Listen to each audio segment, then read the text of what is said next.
melupakan memaafkan. Sama nek esok 4 ini dalam kehidupan betul-betul jadikan prinsip eling terus dan diaplikasikan, uripe aman. Ning angel. Aman tapi nek iso jos aman. Tapi angel. Coba satu itu. Diberikan rezeki bersyukur. Rata-rata orang itu banyak yang bersyukur atau banyak yang tidak bersyukur? Menurut jenengan? Banyak yang bersyukur atau kurang bersyukur? Kurang jelas ya. Qalilam ma tashkurun, sedikit sekali orang yang bersyukur. Itu nas itu. Di antara manusia itu yang banyak bersyukur dengan yang sedikit bersyukur itu lebih banyak yang sedikit bersyukur. Qalilam ma tashkurun, qalilam ma tadzakkarun. Sithik sing eling, sithik sing bersyukur. Maka kalau kita termasuk pada sedikit itu, jauh itu. Selamat. Salah satu tip supaya kita senang bersyukur, ya. Zainuddin MZ ya, dulu masih ingat waktu saya kecil itu habis subuh itu mesti ning omah-omah itu pada nyetel ceramah itu menyampaikan, kalau kalian pengen bersyukur maka lihatlah orang yang paling rendah,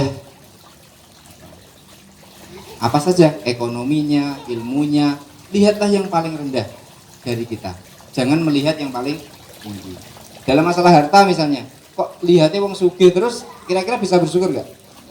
Sulit. Soalnya urung kaya itu yang ada tidak bisa dinikmati. Tapi coba kalau lihat misalnya ada yang nggak mampu, orang-orang yang duafa itu, ya Allah alhamdulillah saya bersyukur, di rumah sakit alhamdulillah aku sehat, gitu. Ada orang yang makanya harus memulung-mulung itu, alhamdulillah ning omah kecepaan, itu akan bersyukur. Sederhana sekali triknya. Ungduru ilaman huwa asfala minkum wala tangduru ilaman huwa fawqakum. Lihatlah orang yang di bawah kamu, jangan melihat orang yang di atas kamu. Yang kedua, sabar ketika diberikan ujian. Nah, COVID-19 ini juga termasuk ujian dari Allah Subhanahu wa taala, sabar. Tapi sabarnya Prismas ini itu sabar yang bergerak, luar biasa. Sabar tapi tetap bergerak, mantap. As-sabru kas-sibri, kata Imam An-Nawawi Al-Bantani. As-sabru kas-sibri. Orang yang sabar itu seperti buah yang pahit itu buah apa? Iya. Jadi orang yang sabar itu seperti makan buah pari. Buah pari itu kan pahit yang ilat, tetapi dia punya efek apa? Menyembuhkan, menyehatkan. Jadi orang yang sabar itu memang sepertinya rasanya nggak enak. Misalnya dijotos gitu terus rambales itu kan, rasanya itu kayak pengen mukul. Tapi dengan menahan itu dia dapat keberuntungan. Jadi kesabaran yang kita aplikasikan dalam kehidupan sehari-hari itu akan berbuah baik untuk kita semua. Orang-orang yang sukses itu orang-orang yang sabar juga. Sabar menahan, sabar untuk menunggu, sabar untuk melateni dan seterusnya. Yang ketiga, man dolama fastaghfar. Siapa yang merasa pernah mendolimi orang lain terus kemudian dia istighfar. Kalau dolimnya kepada Allah, tidak melaksanakan kewajiban dengan benar, maka dengan dia istighfar kepada Allah, lalu mulai menata dirinya beribadah dengan baik. Tapi kalau dia mendolimi sesama, maka dia kemudian meminta maaf. Duwe utang disauri. Jadi nek bodoh niku ora terus dimaafkan, utangi lunas lho ya. Nek diutang tetap utang sampai disauri baru lunas. Lanjut nyuwun ikhlas sedaya. Minta diikhlaskan itu bukan mengikhlaskan utangnya, ikhlaskan kesalahan-kesalahannya. Utang yuk, urusan utang beda. Harus disauri.